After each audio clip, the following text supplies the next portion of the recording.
کہنے لگی حضور سنا ہے اسلحہ تھوڑا ہے، ڈھال کی ضرورت ہے، لوہے کی ڈھال ہوتی تھی، جب تلوار آتی تھی تو آگے کی جاتی تھی۔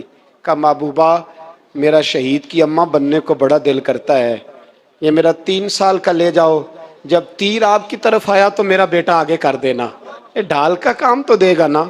ہنستے ہوئے محبوب کی آنکھوں میں آنسو آئے، بچے کو پکڑ کے سینے سے لگایا، ماتھا چوما، فرمایا جا تیرے ساتھ وعدہ ہے قیامت کے دن تجھے شہید کی اماں کہہ کے ہی پکارا جائے گا، وعدہ ہے تیرے ساتھ تجھے شہید کی۔ میرے بھائی مرنے کو دل ہی نہیں مسلمان۔ میرے نبی پاک صلی اللہ علیہ وسلم نے فرمایا جس کے دل میں کبھی شہادت کی آرزو پیدا نہیں ہوئی اس کے سینے میں دھڑکنے والا دل مومن کا ہے ہی نہیں، وہ تو منافق ہے۔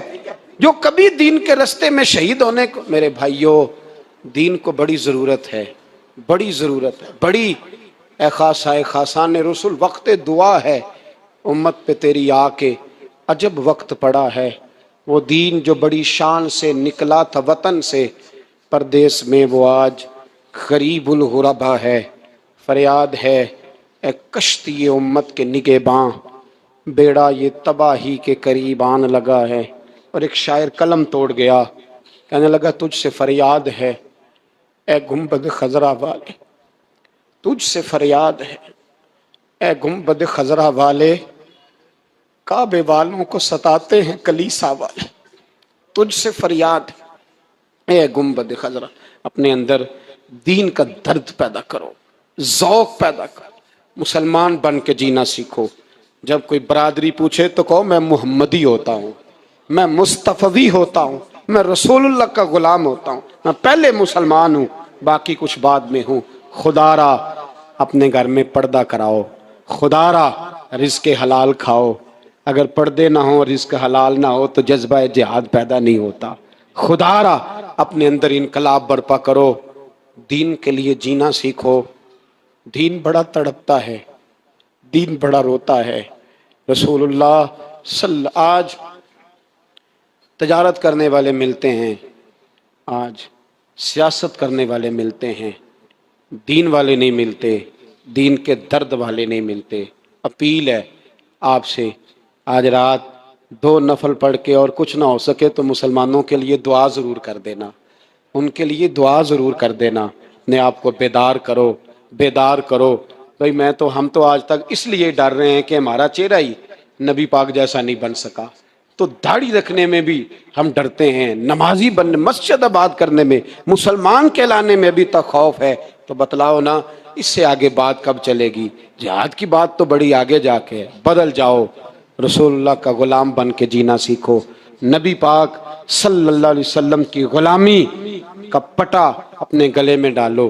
یہی امام حسین کی سوچ ہے، یہی امام علی مقام کا پیغام ہے، اس کو کبھی فراموش نہ کرنا۔ امام حسین ہمیں بتا گئے سارا کچھ لٹ جائے پر دین کے اندر کوئی نقص واقعہ نہ ہونے پائے، کوئی شرابی، کوئی بے ایمان، کوئی لٹیرا کبھی اس کے سپورٹر نہ بننا۔ ہمیشہ وہ کسی شاعر نے کہا تھا ہم سے نہ رقم ہوں گے قصیدے یزید کے، کسی نے کہا کسی ظالم نے میری سپورٹ کر، میری بات کر، تو اس نے کہا ہم سے نہ رقم ہوں گے قصیدے یزید کے، کیونکہ ہم لوگ تو حسین کے سیرت نگار ہیں۔ لیکن میرے نبی پاک صلی اللہ تعالی علیہ وسلم نے ارشاد فرمایا ایک بستی میں 2 3 4 نیک لوگ رہتے تھے۔ میرے پیارے کریم رسول فرماتے ہیں 3 4 بڑے پرہیزگار، متقی، صاف ستھرے صوفی صاحب، درویش صاحب، علامہ صاحب، بڑے جو کہتے تھے بالکل جی میں کوئی بات نہیں کرتا، کسی بادشاہ کو نہیں چھیڑتا، میں تو بس لوگوں کو اللہ اللہ بتاتا ہوں، میرا کوئی تعلق نہیں، کوئی مرے کوئی جیے، بڑے نیک صاف ستھرے پرہیزگار۔ باقی ساری بستی گناہ کرتی تھی۔ نبی پاک علیہ السلام فرماتے ہیں رب کریم نے کچھ عرصے تک مہلت دی، پھر مشیت خداوندی اللہ کا قانون حرکت میں آیا تو کہا جبریل ساری بستی تباہ کر دو، تباہ کر دو۔ اللہ مہلت دیتا ہے، مہلت دیتا ہے۔ ہم لوگ سمجھتے ہیں نہیں نہیں ہماری سیاسی چالیں صحیح چل رہی ہیں، اللہ مہلت دیتا ہے۔ رب کریم نے فرمایا جبریل انہیں تباہ کر دو، تو حضرت جبریل امین علیہ السلام نے عرض کی مولا وہاں تو تیرے 3 4 بڑے نیک بندے بھی رہتے ہیں، بڑے پرہیزگار، سچ بولنے والے، دیانتداری والے، حاجی صاحب، نمازی صاحب، صوفی صاحب، پیر صاحب، بڑے خوبصورت، ان کا کیا کریں؟ تو میرے محبوب پاک علیہ السلام فرماتے ہیں، رب کریم نے فرمایا سب سے پہلے انہیں تباہ کرنا، سب سے پہلے انہیں سب سے پہلے، اور الٹ دو بستی، پہلے ان کا نمبر لگاؤ۔ یا اللہ ان کی کیا غلطی ہے؟ تو غلطی سن لیں، غلطی یہ ہے کہ انہوں نے 2 صفتیں پیدا کی ہیں، اگلی 2 پیدا کیوں نہیں کی؟ الا الذین آمنوا وعملوا الصالحات پہ روک کیوں گئے؟ آگے کیوں نہیں بڑھے؟ اللہ کریم نے فرمایا جبریل دیکھو نا، میری نافرمانی ہوتی رہی اور ان کے چہرے پر کبھی شکن تک نہیں آیا، لوگ میرا قانون توڑتے رہے، انہیں کبھی برا ہی نہیں لگا، گناہ دیکھ کر کبھی خیال ہی نہیں آیا بدلنے کا۔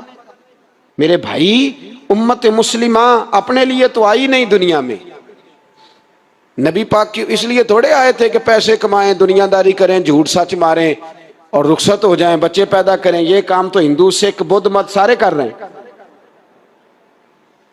تو فقط اس کام کے لیے تھوڑی آیا ہے۔ کنتم خیر امت اخرجت للناس، اللہ فرماتے ہیں میرے محبوب کے غلاموں تم بہترین امت ہو، میں نے تمہیں امتوں کے بھلے کے لیے پیدا فرمایا ہے، تمہیں لوگوں کی امامت کے لیے دنیا میں بھیجا ہے۔ اے نوجوان مسلم، کبھی یہ تدبر بھی کیا تو نے؟ وہ کون سا گردو ہے جس کا ہے تو ایک ٹوٹا ہوا تارا؟ تو نے کبھی سوچا ہے تو کیا ہے؟ پتہ ہے تجھے؟ روزی کماؤ، روٹی کماؤ، اور اب تو بہت سارے لوگ جھوٹ کی دنیا میں زندہ ہیں، جھوٹ بولتے ہیں اپنے آپ کے ساتھ بھی، دائیں بائیں فراڈ کر رہے ہیں اپنی ذات کے ساتھ، خول بنا لیا اس میں بند ہو گئے، باہر ہی نہیں نکل۔ اپنے ملک کی سوچو، اپنی بات کرو۔ علامہ اقبال نے پتہ کیا کہا تھا؟ اقبال نے، یہ سنو، جو لوگ کہتے ہیں پہلے پاکستان، برما کے مسلمان بعد میں کشمیر کے مسلمان پہلے سنو اقبال کیا کہتے ہیں۔ اقبال کہنے لگے ان تازہ خداؤں میں بڑا سب سے وطن ہے، ان تازہ خداؤں میں بڑا کون؟ وطن کی محبت ایمان کا حصہ، اس میں شک نہیں، لیکن اگر اسلام سے پہلے وطن آ گیا تو اقبال کہتے ہیں ان تازہ خداؤں میں بڑا سب سے وطن ہے، اور جو پیرہن اس کا ہے وہ مذہب کا کفن ہے۔ فرماتے ہیں جو وطن اوڑھ لیتا ہے اس نے اپنے مذہب کو دفن کر دیا۔ سب سے پہلے پاکستان نہیں، سب سے پہلے رسول اللہ کا دین ہے، سب سے پہلے قرآن ہے، سب سے پہلے نبی پاک کا فرمان ہے، سب سے پہلے امت مسلمہ ہے۔ ان تازہ خداؤں میں بڑا سب سے وطن ہے، جو پیرہن اس کا ہے وہ مذہب کا کفن ہے۔ اور اقبال کہنے لگے قوم مذہب سے ہے